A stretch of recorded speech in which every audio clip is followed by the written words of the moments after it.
Magisterio de Juan Pablo II incorpora reflexiones sobre democracia y política. Para tratar este tema, hoy está con nosotros Eugenio Yáñez, director del Instituto de Filosofía de nuestra universidad y doctor en Filosofía por la Universidad de Osnabrück, en Alemania.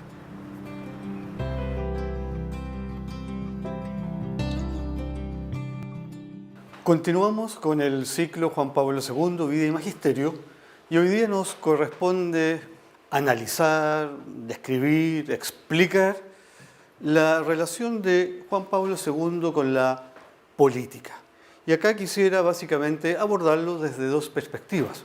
Uno, lo que Juan Pablo II dijo sobre la política, sobre lo que ha expresado respecto de ella, y también, brevemente, porque eso será tema de otra posterior conferencia, analizar también el rol político de Juan Pablo II. Juan Pablo II fue conocido por todas las gestiones que hizo en relación, por ejemplo, a la caída del marxismo, del muro de Berlín, del comunismo, etcétera, etcétera. Y esa es una prueba fehaciente, por eso lo menciono, del interés que tenía Juan Pablo II por este tema de la política.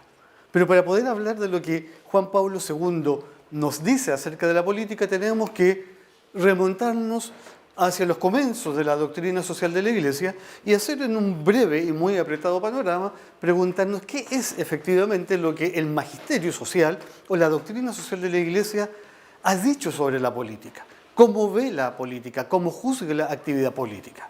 Y aquí me gustaría simplemente señalar tres aspectos centrales del magisterio que ya está en el Papa León XIII. Esta idea, primero, de que la política es quizás, dicen, la actividad humana más noble en la procura del bien común. Es decir, y esto es importante señalarlo por la situación y el desprestigio que vive la actividad política hoy en día, no solamente en nuestro país, sino en todo el mundo, ¿cierto? Es importante recalcar o remarcar que la doctrina social de la Iglesia y Juan Pablo II, por ende, tienen una visión muy positiva de lo que es la actividad política. Es decir, insisto, desde León XIII en adelante se viene afirmando la necesidad y la importancia de la política en la vida de las naciones. Entonces, primero tenemos esa visión positiva acerca de la política, pero además se nos hace un llamado a participar en política, a estar presente en la vida política de las naciones, nuevamente porque la política aparece aquí como una definición muy general, ¿cierto? Como la búsqueda del bien común. Entonces, la política es una actividad fundamental para el desarrollo de los pueblos. El cristiano está llamado a participar en la vida política desde su propia realidad. Vamos a ver que Juan Pablo II y en general la doctrina social de la Iglesia distingue dos ámbitos de la vida política y además, digamos, la idea de que el cristiano está llamado a refractar en las estructuras, en este caso en la estructura política, el Evangelio. ¿Cómo se entiende la política? ¿Cómo se la define? Y aquí tomo las dos definiciones de Juan Pablo II, que son definiciones que se encuentran en todo el magisterio. Una primera definición del Papa Juan Pablo II, él dice, es la política en un sentido amplio. Podríamos decir que hay una doble perspectiva, uno la política en un sentido amplio y lo otro la política en un sentido más estricto como la actividad profesional, por decirlo de alguna manera. En un sentido amplio, el Papa nos dice que la política es la prudente solicitud o la prudente preocupación por el bien común. Es una cita que está en Labor in Exercens, número 6, donde el Papa, hablando a propósito del tema del desarrollo y del trabajo, dice que recuerda que los católicos estamos llamados a participar en la vida política y eso significa que tenemos que estar preocupados prudentemente por el bien común. Y además podemos encontrar una otra definición en un discurso del año 2000, del 4 de noviembre del año 2000, donde el Papa, hablándole a algunos gobernantes, a algunos ministros y a algunos políticos, el Papa dice que la política es el uso del poder legítimo, para la consecución del bien común de la sociedad. Es prácticamente lo mismo que había dicho en Laborem Exercens, solamente que aquí el Papa apela a la idea de que es el uso del poder legítimo. ¿Qué es lo que es entonces la política para Juan Pablo II y en el magisterio, por decirlo de alguna manera? Es una actividad moral, eminentemente moral, porque tiene que ver con el bien común. Entonces, la política es esa actividad moral en la búsqueda del bien común. Y esto también es importante señalarlo, porque la política no aparece como una técnica, no aparece como una pura estrategia, no aparece solamente como el arte de gobernar o el arte de alcanzar el poder. La política es una actividad eminentemente moral, cuyo fin es también un fin también moral, que es la obtención del bien común. Obtención del bien común que se hace naturalmente o que se hace más eficiente naturalmente a partir del poder, del uso, como dice el Papa, legítimo del poder. Y acá agrego un punto más. El Papa dice que el bien común abarca, citando a Gaudium et Spes, el conjunto de aquellas condiciones de la vida social con la que los hombres, familias y asociaciones pueden, dice el Papa, lograr más plena y fácilmente su propia perfección. Es decir, la actividad política, aquello que apunta, a fin de cuentas, apunta a la perfección humana. Y en el mismo discurso que yo les mencionaba del Papa a estos gobernantes, políticos y ministros, el Papa dice, es necesario, pues, preguntarse por la naturaleza, las exigencias y los objetivos de la política, para vivirla como cristianos, como hombres conscientes de su nobleza y al mismo tiempo de las dificultades y riesgo que comporta. O sea, el Papa naturalmente está planteando algo que para nosotros no es ningún misterio y es el desprestigio que tiene la política. Pero acá, cuando hablo del desprestigio que tiene la política o los peligros que entraña la política, el Papa se está refiriendo, el Papa Juan Pablo II, a este sentido estricto de la política. O sea, la política como aquella actividad que realizan los políticos en el gobierno, en el Congreso, en el Parlamento, los ministros, etcétera, etcétera. Y acá también conviene citar al Papa, nos dice, la actividad política, por tanto, debe realizarse con espíritu de servicio. Muy oportunamente, mi predecesor Paulo VI ha afirmado, dice Juan Pablo II, en el mismo discurso que les mencionaba, que la política es un aspecto que exige vivir el compromiso cristiano al servicio de los demás. Y acá yo quisiera hacer una distinción que no se encuentra formalmente hecha en la doctrina social de la Iglesia y tampoco en Juan Pablo II, pero que uno la puede colegir a partir de los documentos del Magisterio. Y es que hoy en día, dadas las circunstancias que vivimos, en este cambio de época, en esta cultura de la muerte, en un mundo asolado por la corrupción pública y privada, lo que se requiere en la vida política es, más que políticos cristianos, se requieren cristianos en política. Y explico la diferencia. ¿Qué deberíamos entender por un político cristiano? Un político cristiano deberíamos entender a alguien, por ejemplo, que es un diputado, es un senador, pero que al momento de tener que decidir sobre temas importantes para los cuales para la Iglesia son temas fundamentales como el derecho a la vida, por ejemplo, ese político, tomando en cuenta aspectos o intereses que son para él más relevantes, por ejemplo, vota de manera diferente de lo que le pide el magisterio social. Y ejemplos como esos, no solamente en nuestro país, sino que en todo el mundo hay muchísimos. De hecho, la nota doctrinal sobre la participación política del año 92, que es de la Congregación para la Doctrina de la Fe, aborda este punto tangencialmente. E incluso dice, por ejemplo, se pone en una situación que es bastante, digamos, paradojal, pero que fue objeto de discusión y por eso se incluye, por ejemplo, dice esa nota que si en un país donde hay una legislación, se ha legalizado el aborto y se propone una ley que, por ejemplo, minimice o haga más restringido la posibilidad de abortar, dice, el político puede votar a favor de esa ley. Es decir, porque aquí lo que se aplica es que habría un mal menor, por decirlo de alguna manera. Pero hay una conciencia, yo diría, bastante clara, podríamos mencionar muchos otros documentos, donde la política hoy día, o el político cristiano, no es totalmente, digamos, fiel o coherente con lo que se está pidiendo. Y allí viene entonces esta petición de que más que políticos cristianos tengamos cristianos comprometidos en política, en este sentido restrictivo. Es decir, que el Evangelio, que los principios que dice defender, obviamente los lleve coherentemente en los momentos decisivos de cualquier votación.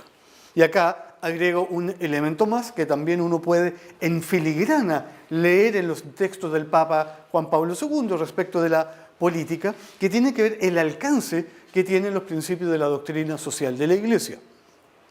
Muchas veces nosotros hemos escuchado a un político cristiano, no un cristiano en política, sino que un político cristiano que dice, mire, yo soy católico, pero no puedo imponer mis ideas al resto. ¿Qué está diciendo con eso? Está diciendo que a fin de cuentas lo que va a primar va a ser algún interés de otro índole. Pero si realmente conocemos la doctrina social de la Iglesia y lo que el magisterio nos ha venido diciendo respecto del compromiso político, uno tendría que entender que el cristiano en política sabe que lo que él está planteando, aunque tenga un eje en la fe, es también de verdad natural, por lo tanto es válido para todos. Y me parece a mí que estos son aportes fundamentales o principios orientadores fundamentales de la doctrina social de la Iglesia. Es decir, en el sentido estricto de la política, el político cristiano o el cristiano en política, aquí vale para los dos, tiene un deber ineludible que es refractar, como decía anteriormente, los principios del Evangelio, en este caso en las estructuras políticas, pero también económicas o sociales. Y cito nuevamente, porque para lo que gratis se afirma, a veces gratis se niega, lo que el Papa nos dice a este propósito, en el mismo discurso que yo les mencionaba del 4 de noviembre del año 2000. ¿Y qué nos dice Juan Pablo II? Juan Pablo II es una cita un poco larga, pero interesa citarla en extenso. Dice, en realidad, para vencer el egoísmo de las personas y las naciones, lo que debe crecer en el mundo es el espíritu de solidaridad. Solo así se podrá poner freno a la búsqueda de poder político y riqueza económica por encima de cualquier referencia a otros valores. Es decir, lo que nos está diciendo Juan Pablo II es que la política y el poder político está al servicio de las personas y eso supone, bajo ciertas circunstancias, la solidaridad.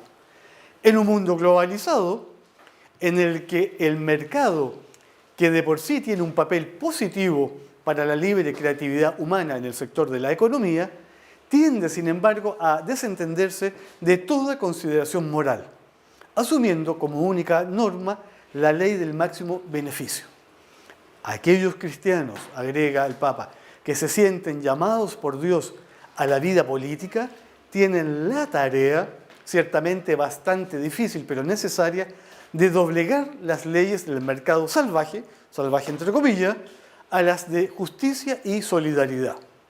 Es el único camino para asegurar a nuestro mundo, nos dice el Papa, un futuro pacífico, arrancando de raíz las causas de conflictos y guerras. La paz es fruto de la justicia, que es lo que Juan Pablo II después nos dirá en Solicitudo Rei Socialis. La paz es fruto de la justicia, pero también el desarrollo es fruto de la paz. Entonces acá el Papa está ligando la actividad política también a la actividad económica. No se puede separar de raíz, los podemos distinguir ciertamente, pero no separar la esfera política de la esfera económica.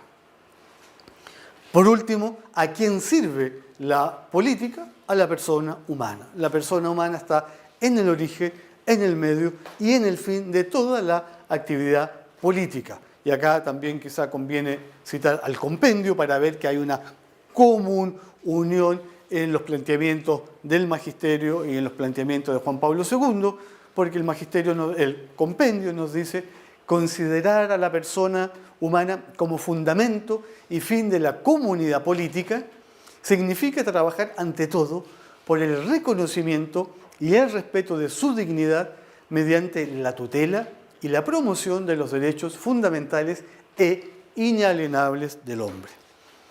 Acá ustedes ya se habrán dado cuenta, pero igual me permito señalarlo, cómo Juan Pablo II nos orienta en una visión de la política, en una mirada de la política y en un ser y quehacer de la política que se aleja ostensiblemente, obviamente habría que decir con sus bemoles, de la forma en que el mundo liberal puede entender la política, un mundo liberal que no pone a la persona humana en el centro, sino que pone al individuo, allí ya tenemos una diferencia, o del mundo socialista o del mundo marxista. Juan Pablo II será formal en su crítica al marxismo y en su análisis de por qué el marxismo fracasó. Él dice el error del marxismo en Centésimos Annus es, y lo que lo llevó al fracaso, es su concepto antropológico. Es decir, la política, en la visión de la doctrina social de la Iglesia y de Juan Pablo II, tiene un fundamento antropológico, es decir, en el centro está el hombre en cuanto persona humana, y eso lo diferencia claramente del concepto de hombre que hay en una visión liberal y con el correlato que tiene eso en la vida política y en el concepto socialista o marxista del hombre. En el ámbito del liberalismo, ¿cierto?, se exacerba la idea de la individualidad y una libertad entendida como ausencia de coacción. Solamente en el ámbito de la mirada marxista y también con su correlato en el quehacer político, el hombre es un engranaje más, simplemente de esta gran maquinaria que es la sociedad, y nosotros vemos acá que tenemos una vía media entre esos dos extremos. Es decir, lo que debería diferenciar al cristiano en política de un liberal en política o de un marxista en política es la raíz está en la concepción del hombre y por proyección, nos dirá Juan Pablo II, en la concepción del bien. Es decir, lo que es bueno para la sociedad, o sea, el bien común, donde claramente hay diferencias tanto con la visión liberal del bien común como de la visión socialista o marxista del bien común. En la visión liberal, el bien común es solamente el resultado ¿de qué? La suma de cada uno de los intereses privados de las personas. Cada vez que yo logro un objetivo en la sociedad, se nos dirá estoy cooperando al bien común. En la visión marxista es el Estado el llamado a generar el bien común, independiente de lo que los ciudadanos puedan pensar. Y nosotros sabemos en el concepto de política y en el concepto de bien común que tenemos nosotros que es un conjunto, ¿cierto?, de condiciones que posibilitan la vida buena humana, primeramente en el ámbito espiritual, moral y después político. Para la doctrina social de la Iglesia y para Juan Pablo II en particular, el bien común es la buena vida humana de la multitud, o sea, la buena vida humana de los ciudadanos. Eso en una primera mirada general de lo que la doctrina social de la Iglesia y obviamente Juan Pablo II, cómo definen la política, cómo entienden la política, cuál es el objetivo al cual tiende la actividad política. Pero nosotros sabemos que la actividad política se puede organizar, o la sociedad, mejor dicho, se puede organizar políticamente de muchas maneras. Hoy en día ya difícilmente vamos a encontrar quizá una forma totalitaria de organizar la sociedad políticamente o de una manera quizás dictatorial de organizar la sociedad políticamente y pareciera ser, lo digo en condicional, que no hay otra forma más que la organización democrática de la sociedad. Entonces la pregunta es, ¿y Juan Pablo II? ¿Qué nos dice al respecto? ¿Cuál es la forma que un cristiano debería, digamos, aprobar o promover de organización política? Sabemos que no es un gobierno totalitario, sabemos que no es un gobierno dictatorial, porque lo que pasa allí hay una violación, ¿cierto?, flagrante, generalmente, así lo demuestra la historia, de los derechos humanos. Es cosa que veamos simplemente todos los países de la órbita soviética, los países llamados detrás de la cortina de hierro, lo que significó precisamente los prácticamente 70 años de la órbita marxista. También conocemos los casos del nacionalsocialismo históricos o el caso, digamos, de los gobiernos también autoritarios en Latinoamérica. Pareciera ser que por ahí no va la cosa, porque la política no apunta al bien común, porque no se dan los elementos mínimos para respetar la dignidad humana o para que se pueda promover el desarrollo, pero la política apunta también al desarrollo, como es el pluralismo político, la interdependencia de los poderes, la alternancia en el poder, la libertad política, la libertad de prensa, la libertad de opinión, en otras palabras, el Estado de Derecho. Luego, entonces, como consecuencia, ¿qué podemos decir? Que la Iglesia, el único sistema político que promovería o aceptaría, sería la democracia. Es más, y podemos mencionar al Papa Pío XII, que el año 1944, en su famoso discurso Benignas et Humanitas, ¿cierto?, le daría una especie de visto bueno al sistema político democrático. El Papa efectivamente dice que la democracia parece ser, bueno, el Papa lo dice así, parece ser el sistema que garantiza de mejor manera la dignidad humana. Entonces, vuelvo a plantear la pregunta. ¿Propone la doctrina social de la Iglesia y en fidelidad a la doctrina social de la Iglesia un solo modelo político? Tradicionalmente, la doctrina social de la Iglesia dice que no propone ningún modelo político en particular, ni económico, ni político, ni social, ni cultural. ¿Y qué es lo que nos dice la doctrina social de la Iglesia y qué nos dice Juan Pablo II? Cualquier sistema político que respete y promueva la dignidad humana y se encuadre o se enmarque dentro del Estado de Derecho, la Iglesia va a apoyar y va a promover ese sistema político. Lo que pasa es que uno tiene que mirar y decir, bueno, a ver, veamos cuáles son los sistemas políticos que tenemos en el mundo para ver por dónde se ubica la doctrina social de la Iglesia o qué es lo que el Papa Juan Pablo II nos dice. Y la verdad es que cuando uno mira, ¿qué es lo que ve? Ve un sistema democrático, que obviamente varía de país a país, pero que en líneas generales concuerda, digamos, en todas partes. Pluralismo político, alternancia en el poder, libertades públicas y privadas, etcétera, etcétera, etcétera. Entonces tendríamos quizá que aceptar que efectivamente el Juan Pablo II acepta la democracia como sistema político. Bueno, y acá hay que hacer una precisión que me parece fundamental. Juan Pablo II distingue al menos dos niveles o dos dimensiones de la democracia. Un nivel más bien teórico, que podríamos llamar la teoría democrática, o sea, lo que en teoría se dice acerca de la democracia, y también una mirada más empírica, que podríamos decir las democracias en particular. Entonces, repito, Juan Pablo II, por un lado, se pronuncia sobre la democracia en teoría, y más precisamente sobre la teoría democrática, y por otro lado, se pronuncia sobre las democracias en plural como una realidad concreta, empírica. No sé, la democracia europea, la democracia latinoamericana, la democracia de tal país, etcétera, etcétera. Y ahí hay una suerte de, yo diría, de diferenciación en el juicio que hace Juan Pablo II. En líneas generales, ¿qué dice el Papa de la teoría democrática? El Papa dice que en medida que la democracia, en el papel, insisto, respete la dignidad humana, establezca ciertas libertades mínimas que suponen el respeto de la vida humana, que haya un pluralismo político, haya una alternancia en el poder, las libertades estén reguladas, o sea, hay un Estado de Derecho, dice la doctrina social de la Iglesia, no se opone a la teoría democrática. Sin embargo, dice el Papa, pareciera ser, y acá lo quiero decir en condicional, que la teoría democrática o los principios democráticos no se observan en las democracias en plural.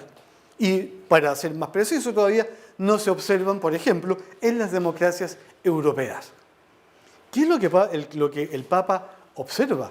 El Papa observa que en ciertas democracias la dignidad humana a nombre de la libertad está siendo conculcada. Es decir, se produce una amenaza, un riesgo o claramente un atentado a la dignidad humana en las democracias, y acá habría que poner un apellido, en las llamadas democracias liberales.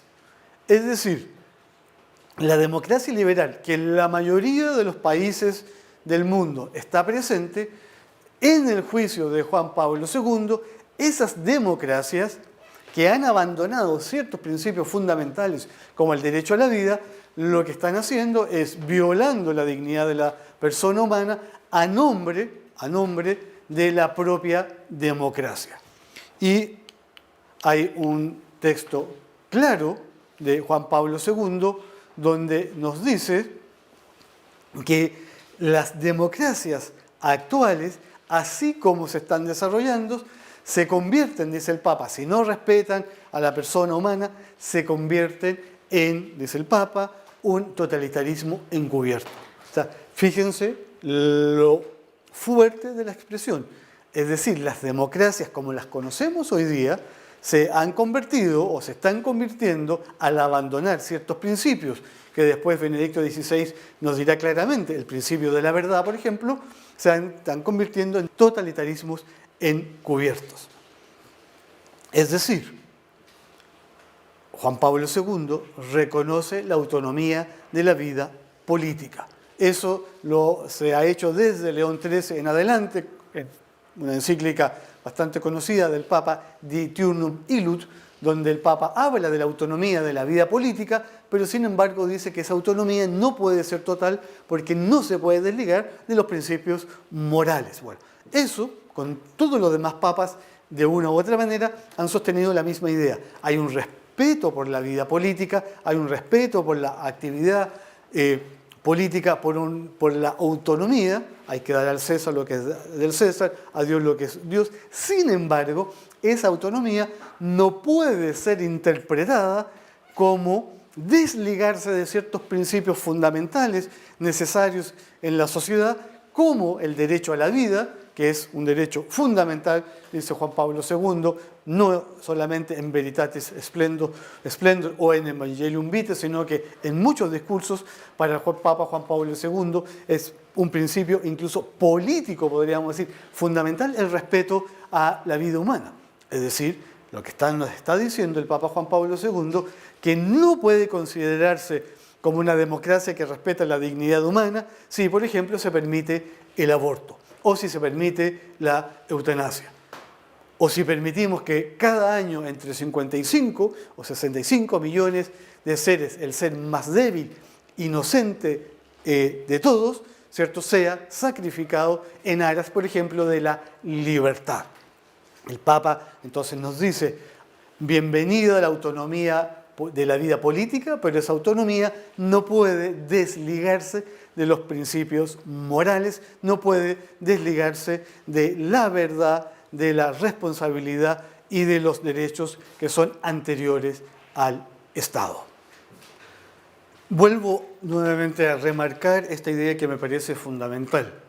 No es que la democracia sea enemiga de la doctrina social de la Iglesia per se. No es que la doctrina social de la Iglesia o Juan Pablo II de suyo critique la democracia en abstracto. Si es que la democracia en el papel respeta los principios fundamentales de la dignidad humana, la doctrina social de la Iglesia, y Juan Pablo II es un testimonio de ello, promueve esa forma de organización política. Lo que está diciendo Juan Pablo II, mejor dicho, lo que está viendo Juan Pablo II, es que lo que está en el papel no se refleja en la realidad. Y eso es fundamental porque lo que nos debe llamar a reflexionar es de qué modo se puede revertir ese proceso, porque es algo a lo que también el Papa Juan Pablo II nos llama. Recordemos que es el Papa Juan Pablo II el que acuña la expresión cultura de la muerte. Es decir, el Papa nos está diciendo que hoy en día en nuestras sociedades europeas y no europeas, la democracia ha sido un caldo de cultivo para la amenaza a la dignidad humana. El mismo Juan Pablo II ha dicho, el siglo XX fue el siglo que mayores amenazas contra la persona humana propinó. Y el 2021 no le va a la saga, claramente. Es decir, es un siglo en que nos hemos acostumbrado a vivir, por ejemplo, a convivir con la violencia política.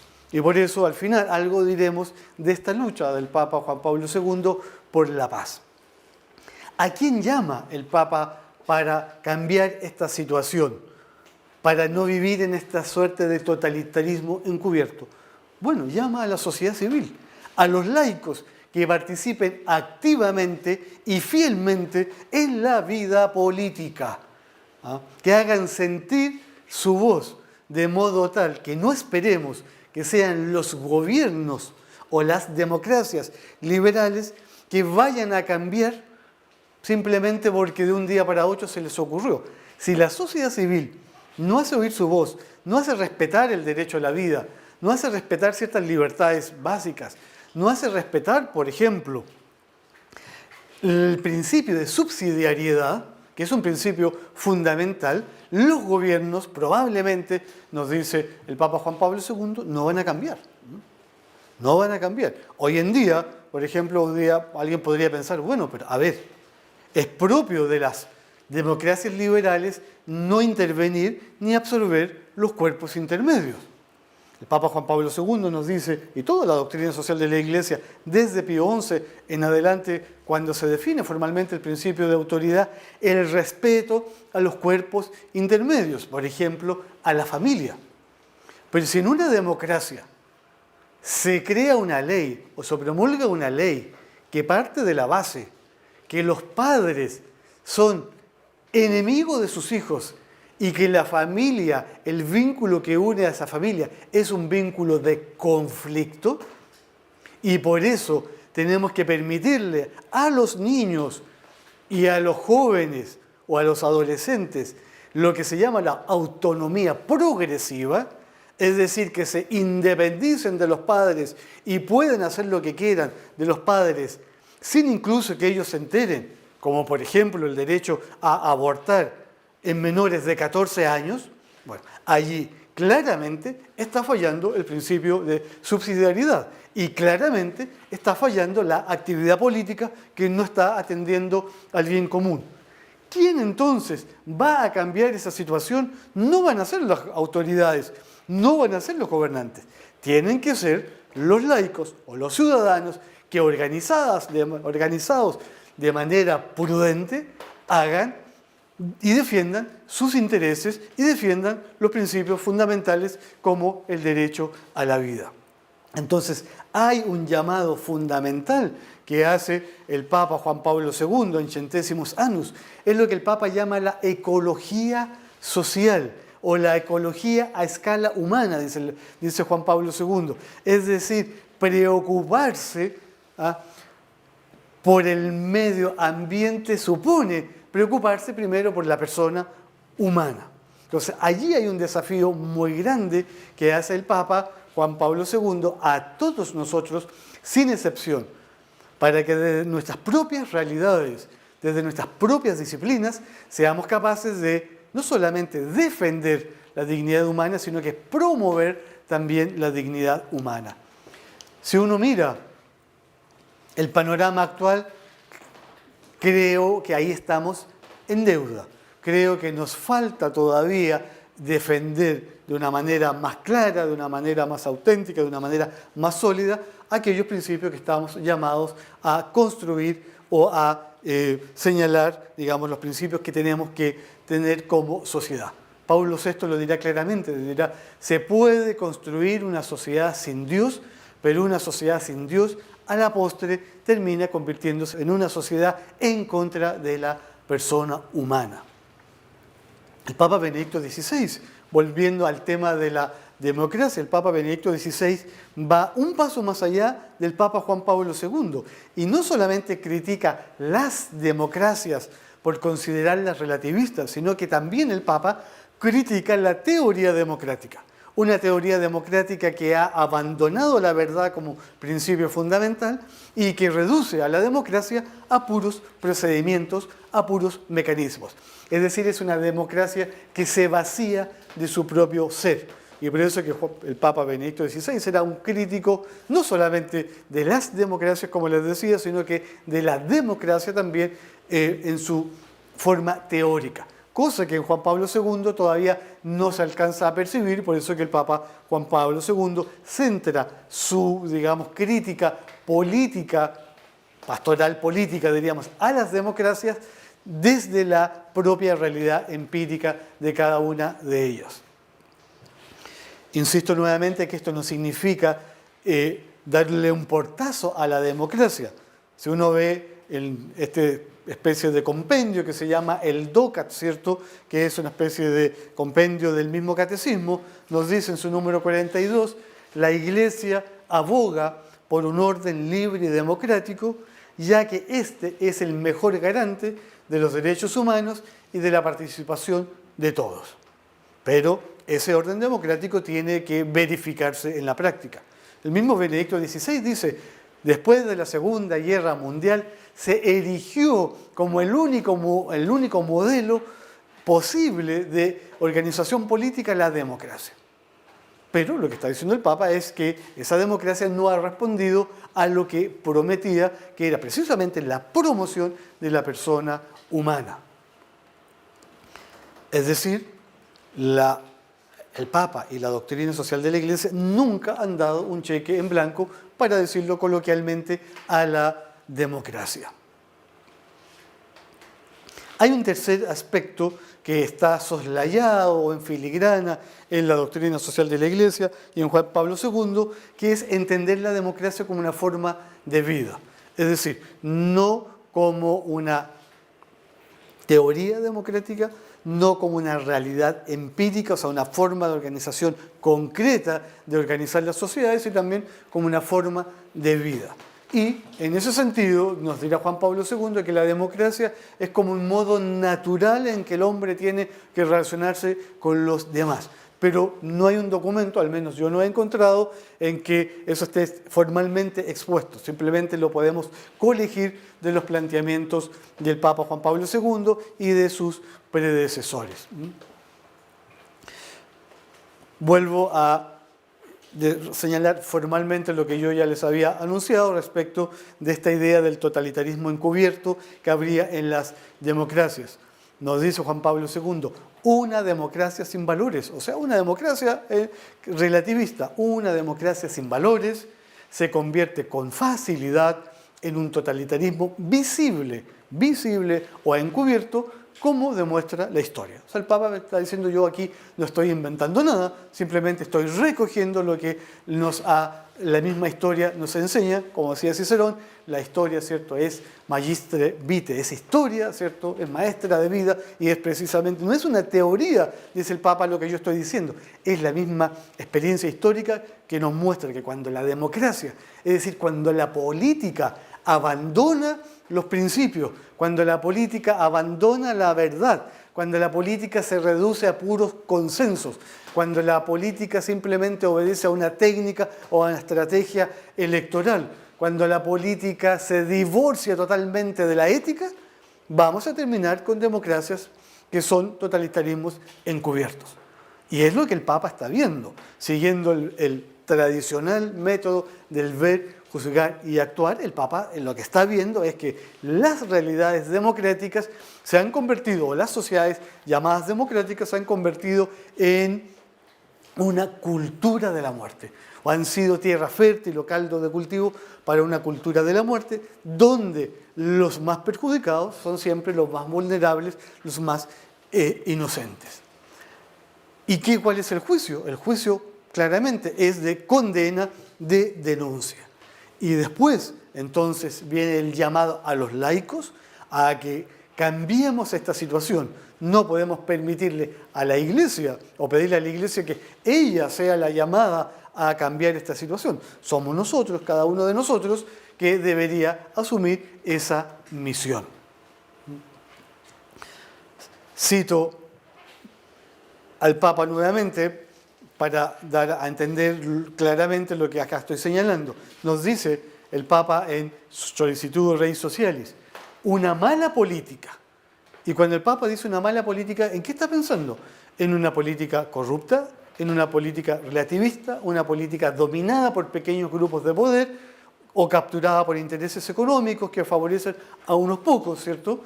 Entonces dice el Papa, una mala política, egoísmo, estrechez de miras, cálculos políticos cerrados, decisiones económicas imprudentes, eso es lo que el Papa entiende por una mala política, es un grave obstáculo al desarrollo. Claramente, es un obstáculo al desarrollo. A la luz del mismo carácter esencial, moral del propio del desarrollo, hay que considerar también los obstáculos que se oponen a él. Y uno de esos obstáculos es la mala política. Si durante los años transcurridos desde la publicación de la encíclica no se ha dado este desarrollo o se ha dado de manera escasa, irregular, cuando no contradictoria, las razones no pueden ser solamente económicas. Entonces el Papa dice, ojo, cuando vemos que los países no se desarrollan, que no logran alcanzar el tan anhelado desarrollo, no solamente es por falta de solidaridad de los países ricos hacia los países más pobres, o no solamente es porque económicamente esos países no han logrado un crecimiento económico de acuerdo a la dignidad humana que permita que todos y cada uno gocen de esos beneficios, o no es solamente, como pedía Pablo VI, pasar de condiciones de vida menos humanas a más humanas. Es decir, hay una falla en la solidaridad de los países más ricos en relación a los países pobres, hay una falla en la economía, pero también nos está diciendo que hay una falla en la actividad política, es decir, que estamos invadidos por una mala política. Las decisiones que aceleran o frenan el desarrollo de los pueblos, dice Juan Pablo II, son ciertamente de carácter político. Entonces, la actividad política, la mala actividad política, una de sus nefastas consecuencias es que frena el desarrollo de los países. Y eso, dice el Papa Juan Pablo II, es un hecho que no se puede pasar por alto. Para ir terminando, me gustaría simplemente esbozar un rol importante que cumplió Juan Pablo II, que no lo voy a desarrollar porque para eso tenemos una conferencia especial, y es que nadie discute el rol fundamental que tuvo Juan Pablo II en la caída del comunismo o en el término de la Guerra Fría, en la liberación del yugo marxista en los países de la cortina, detrás de la cortina de hierro, como el caso de Polonia. La primera visita que hace el Papa Juan Pablo II a Polonia fue un hito histórico. Y hay una grabación, que también es histórica, donde el secretario general del Partido Comunista, mientras el Papa está dando uno de sus discursos, le tiemblan las piernas mientras el Papa habla. Sabemos que lo que se llama la pista búlgara, ¿cierto?, tiene que ver con que el Partido Comunista, a través de la Embajada de Bulgaria, habría contactado a Ali Akka para que atente contra la vida del Papa el 13 de mayo del año 81, ¿cierto? Entonces, Juan Pablo II fue una figura fundamental. Cuando Gorbachov, por ejemplo, el año 89, si mal no recuerdo, visita el Vaticano, va con su esposa Raiza y le presenta a su esposa al Papa y le dice, Raiza, le presento a la más alta autoridad moral del mundo. Eso dice Gorbachov de Juan Pablo II. Y se sabe después por las relaciones diplomáticas que se digamos, empezaron en la época de Juan Pablo II, que hubo ahí también un muy buen entendimiento entre el Papa Juan Pablo II y Gorbachov. Y bueno, la figura de Gorbachov que todos nosotros conocemos. Entonces hay ahí un rol fundamental del Papa muy importante que simplemente lo menciono porque después habrá una conferencia especial para ello. Pero si algo le deben los países del norte, del este europeo, es a Juan Pablo II su propia libertad, su propia autonomía. Y quiero terminar simplemente haciendo alusión a la lucha también permanente de todo el largo pontificado de Juan Pablo II por la paz social, por la paz política. Nosotros como chilenos podemos recordar simplemente la mediación papal en nuestro litigio con Argentina, pero también el Papa abogó por la paz en el Líbano, por la paz en Sudán, por la paz en los países balcánicos. Bueno, son muchos los ejemplos que podríamos mencionar de actividades concretas, en eso estoy pensando diplomáticas que el Papa hizo en favor de la paz. No en vano, cuando vino a nuestro país se le llamó el peregrino de la paz. En suma, para ir terminando con esta conferencia, estamos frente a un Papa que nunca soslayó la importancia de la vida política en el desarrollo de los pueblos, en la paz de los pueblos. Todo lo contrario, es un Papa que ve en la actividad política, ¿cierto?, el medio privilegiado para desarrollarnos como personas, para desarrollarnos como países. Pero también es un Papa que está viendo que la política, la actividad política no responde a lo que debería responder porque se ha vaciado de sus valores, porque ha abandonado el sentido ético de la política, y también ve el Papa, y eso hay que decirlo, que los cristianos comprometidos en política tampoco han sabido responder a las expectativas o simplemente a refractar, como ya he dicho, en el Evangelio, los principios evangélicos. Estamos desafiados, por decirlo de alguna manera, por el Papa Juan Pablo II, por San Juan Pablo II, a hacer de la política realmente la actividad humana más noble en la búsqueda del bien común. Si cada uno de los cristianos tomáramos y asumiéramos ese compromiso, lo demás sería añadidura. Muchas gracias. Quedo hasta acá.